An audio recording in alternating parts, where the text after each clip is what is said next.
Faisal, in your book, Transcend, you pose a powerful question. What makes us uniquely human?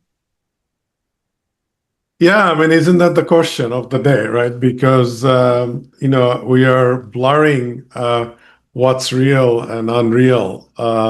You were just mentioning the fact that you don't like phony background. That's a perfect example of that because we are, um, humanity is complex, and what makes us human is our flaws and complexities. So when you kind of augment it, or when you kind of portrait it with enhanced, call it whatever, I'll use intelligence since we're talking about artificial intelligence. We have to question what's real and what's not real and what's human. But I think what makes us human is our complexity, the complexity of freedom, complexity of purpose, complexity of survival, complexity of how we treat each other, et cetera, et cetera. Yeah, our uniqueness, that we're Our uniqueness, for sure. Authenticity is a big part of it. authenticity, definitely. How should this uniqueness shape the way we approach artificial intelligence? Look, I think whether we like it or not, we have entered this hybrid world whereby we have to not just live with human beings, but we have to live with human beings that are, enabled by artificial intelligence. And sometimes we are living with artificial intelligence itself, in the sense that we now have, companion workforce, interaction, even therapy with AI, right? We are also producing creative and mundane output with AI. So I think it's a hybrid world where artificial intelligence and human intelligence is blending. And I think when I started writing the book, we were just talking about, well, it's going to be a tool, and it's going to be this, and it's going to be that. And within the last 24 months, 4 months, the narrative has completely changed already, right? Because of the utilization that we're seeing. And by the way, the history of artificial intelligence is thousands of years old, which we'll get into it, as you've seen kind of what we kind of outline in Transcend. So it's complicated, it's frightening, and it's exciting at the same time. Well, I love your book. Thank And you. it was one of the most thought-provoking books I've read, even of yours. It took me a long time to kind of go through it and grapple with it. And I sent you questions that I was going to ask you, but I kept thinking about it. And somebody said something to me the other day. They said, what we need to do is change our identity to deal more effectively with AI. And I started thinking about the philosopher Gurdjieff, the Russian philosopher, and he said that you go along life and you hit a shock point, and then the paths diverge and you can't be on the same path anymore. And it feels like we're at one of those points, like when the printing press was developed, when we went from the horse and buggy to the car, but just a profound change. And what I notice, and you've been doing all these interviews, so you can tell me if this is correct or where I am on this, but it seems like there's a way people don't want to grapple with it. It's like, well, oh, I'm using Claude, or I'm using ChatGPT, or I do this, but they don't want to grapple with what the meaning of this is and how to begin to, how do we prepare ourselves for this change that we're already in? I feel like I feel like you are the thought leader on this, that nobody's telling us, how do we think about this? How do I begin to develop myself so that I utilize AI and also understand what I'm dealing with? I think at far more fundamental level, I think we have to learn how do we deal with each other, not how do we deal with AI. Because once we figure out what it means to deal with each other, we will have utilization of technology that, for the first time in human history, has a capability to mimic, many of our good qualities and bad qualities, utilization of synthetic intelligence, right? Mhm. The reason I say we have to deal with, learn how to deal with how do we interact with each other, because it's gonna exponentially mirror our good side and our bad side. If we are empathetic and we kind of deal with our interaction with empathy, we have lots of opportunity to use artificial intelligence, to use that in part of our innovation, value creation, daily interaction, etc. If we want to use that, in a bad way, and we want to tie into, if we kind of fall back on our flawed human side, it will exploit it. The over talked example of that Coldplay, meme that's going around.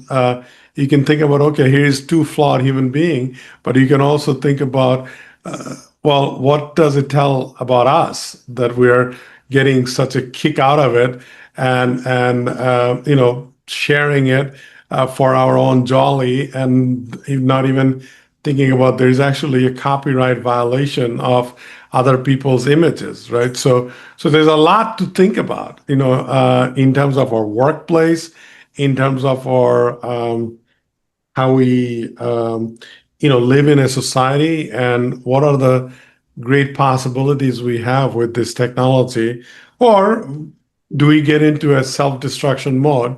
As you know, people like Jeffrey Hinton and a lot of other, thousand times smarter people than me have been talking about that. If we don't, people who actually worked on, setting up the theories and the foundational capabilities of AI, has been sending a lot of warning signs, right? But at the same time, look, I have a cancer surviving son, as you know from my previous conversation with you. I'm excited about what we can do with AI to come up with predictive models and other things that will help us with curing complex diseases, and explore market opportunity that are serving underserved community, et cetera, et cetera, right? So but to your point, it's a fundamental shift. It's one of those inflection point whereby what will happen to humanity in next 3, 5, 10, 15 years, or 30 years or 50 years from now, it is a pivotal point. There's no doubt about it. Also want to mention that your book, Connectivity, Everything connects, yes. Everything Connects, I'm sorry. Yeah. Everything Connects is one of the best leadership books I've ever read, and gives a lot of good information about how we can work better together. I highly Thank you. recommend. I'll put it in the Thank show you. notes because it's a really great book.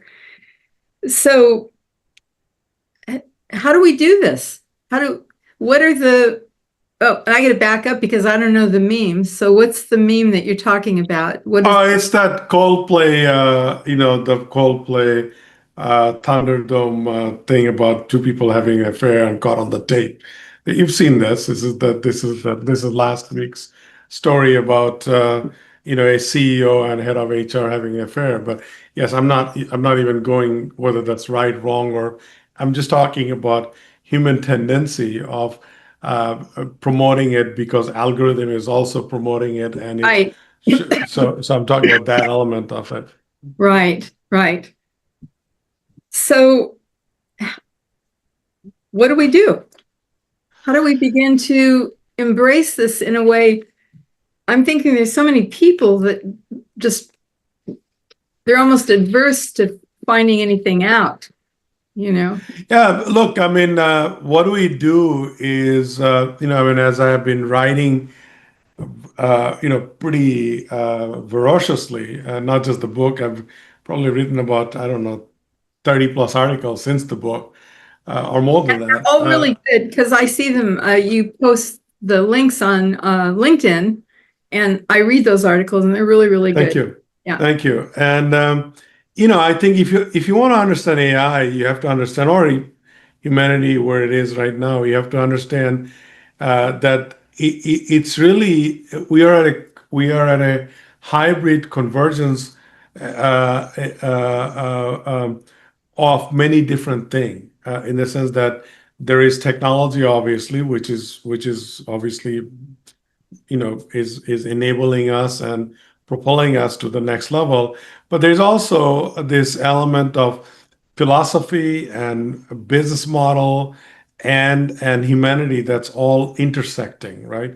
And you can't think about where we're going without bringing elements of all of this in one place. So, for example, philosophy teaches us the ethics of all of it. What's ethical, the data, privacy, the law, all of it is driven by philosophical fundamentals. So, as you know, in Transcend, we drew upon both Western philosophy and Eastern philosophy, kind of create that foundational element of every person's thinking level should be around philosophy that ties into ethics. And ethic is not just the legislative laws and organizational governance, but it's also what we do at an individual level, right?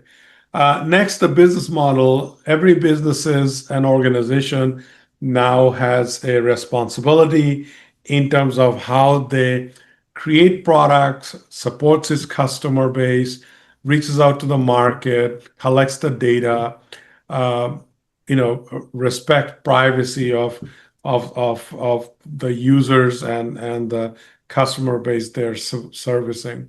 And then there is this whole, and how they're making money, for themselves, but also protecting the global society and capital system as a whole. And then you have government, which obviously has a much, pretty in-depth role of legislation and infrastructure and protecting the citizens from all kind of bad things that are at an individual level, geopolitical level, and at a national level, right?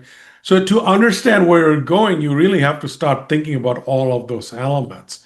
I don't think you can no longer, kind of segregate that. And we are obviously we're very interested in future work, and you're already seeing the impact of technology in terms of job loss, new role creation, having hybrid organization that lives off, human resource, but also digital resources, right? So all of these are very complicated. And when we started writing the book, we kind of looked at this, and we kind of also looked at, you talk about printing press, so we obviously talked about that. We talked about the industrial revolution and where we are with this set of technology. And it's we kind of started to think about that. We really can't talk about a particular technology of the day because we what we have to really learn is the thinking system, and how do we explore opportunity, but also how do we protect ourselves with series of governance models. So we introduce this open idea of open and care framework, which kind of allows us to kind of explore different opportunities, but also how do you govern? How do you create guardrails? How do we create legislation and the governance structure at an individual and organizational and government level? Yeah, well, in our second segment, we'll talk some more about the open-end care system. So how do we start prioritizing and cultivating the human qualities that matter the most in an AI-influenced future? I think it starts with yourself because, I mean, we're all using technology at an individual level in various ways, whether that's you're using, I don't know, your GPS, or whether you're buying something on Amazon, or the news you're consuming, or now we got into this doom scrolling mode of we scroll these things on a non-stop basis.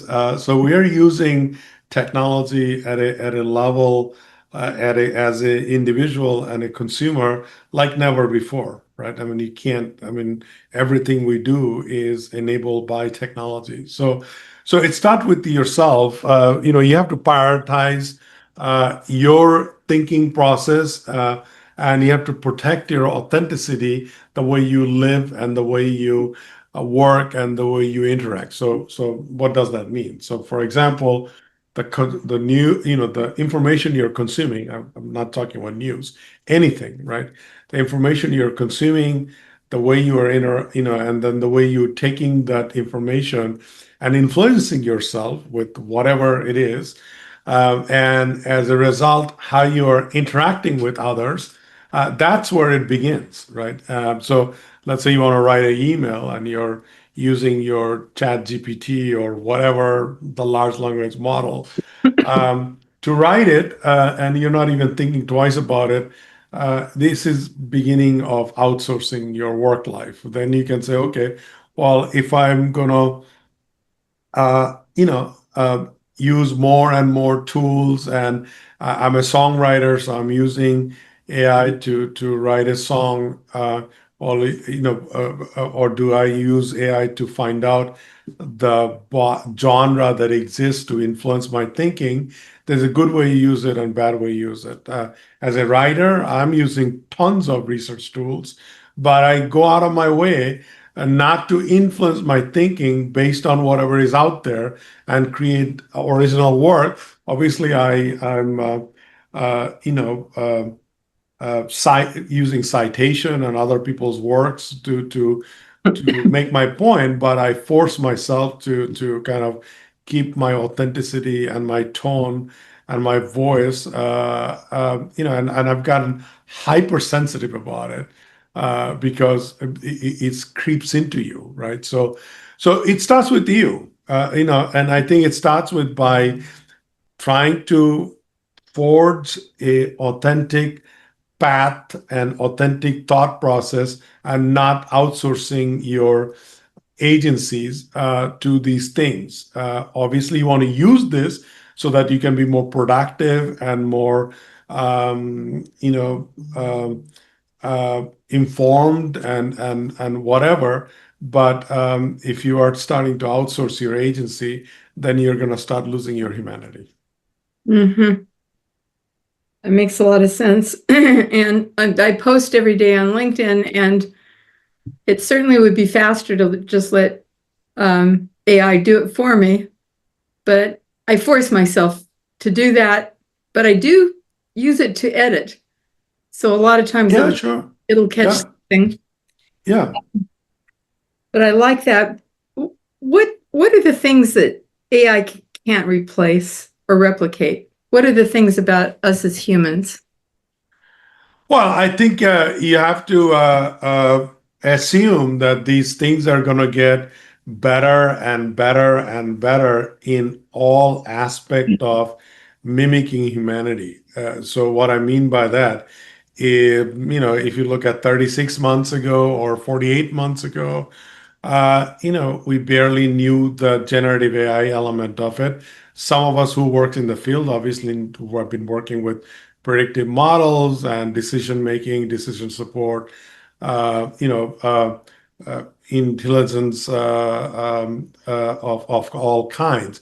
But the generative AI has created this human language and capability to mimic a lot of the human elements, and it will only get better. So what does that mean? So, 36, 48 months ago, so, well, maybe AI cannot generate the empathy that we have. Well, it can now, right? Because you can design large language models and other kind of models or small language models that can mimic human empathy. Well, we argued that, well, maybe AI cannot think uniquely, and it's not it's basically creating models based on other ideas. So it's not really that original. Well, no, sorry, it can do that now. All of this is going to get better and better. And, you already hear about things like, the general intelligence, artificial general intelligence, or AGI. I don't think we're, I don't think we're there yet, but I don't think we're too far away from it either, right? So give it 5, 10 years.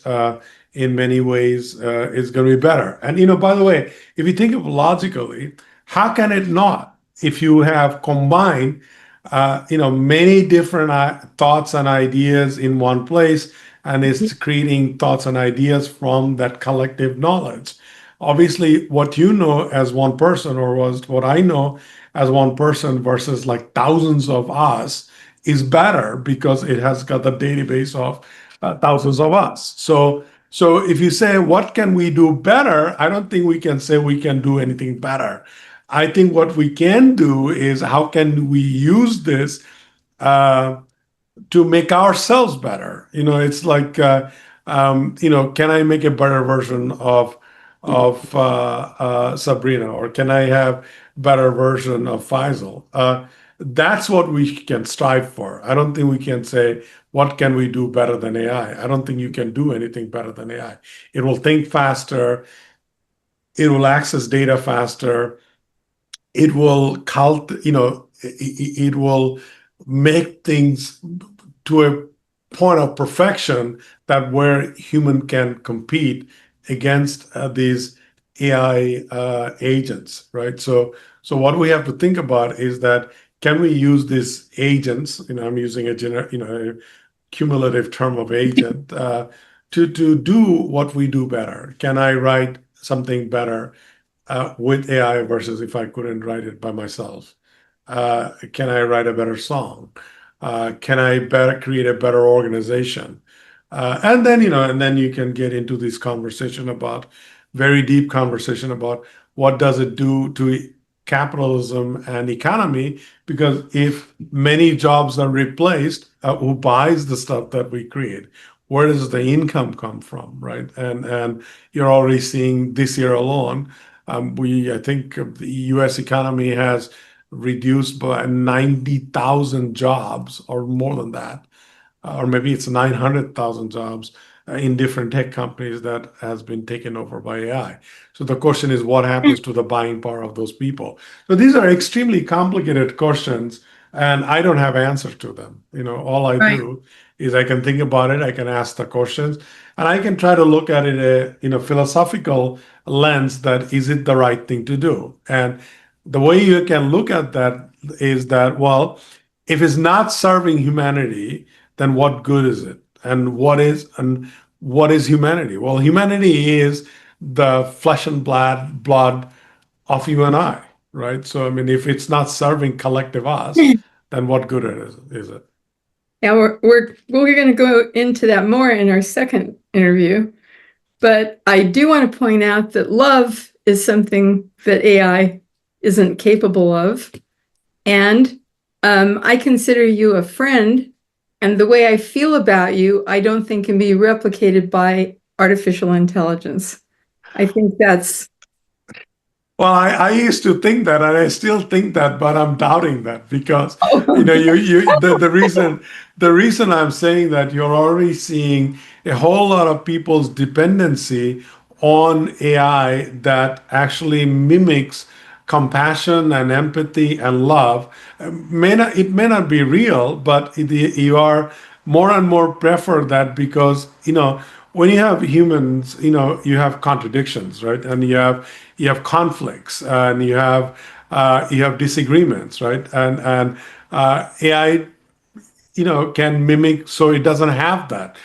And human beings are very much attached where there's lesser conflicts, right? We want peace, and without conflict you don't learn, but without that conflict is easier to love and easier to deal with, right? So you're seeing a huge number of a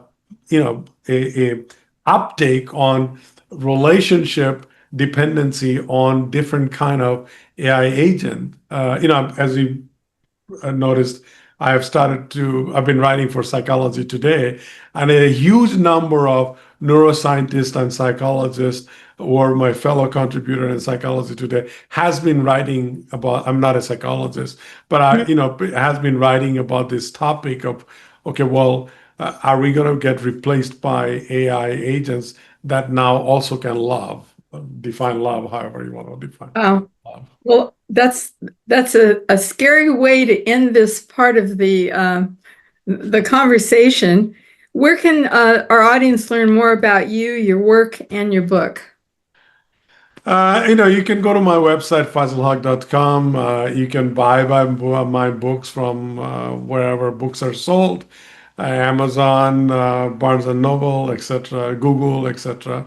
And you can buy them in any form, meaning hard copy, ebook, or audiobooks. And all the books are for charity, as you know. They go to cancer research. So if you're buying a book, you'll be donating to charity as well. And I post daily on LinkedIn. That's kind of my social media platform. Also, although I post on X, but mostly on LinkedIn. And then you can find me in various publications like Fast Company and Psychology Today, and I've at IMD's publication or Harvard Business Review and other places. Right. And LinkedIn, usually you're listing where those articles are, so that's Yes, the place yeah. to do it. Okay, if you found this conversation inspiring, thought-provoking, I would say it's thought-provoking for sure. Be sure and listen to part 2, where we will discuss from overwhelmed to empowered, how to work with AI and not against it. Thanks again. See you later. Thanks for having me.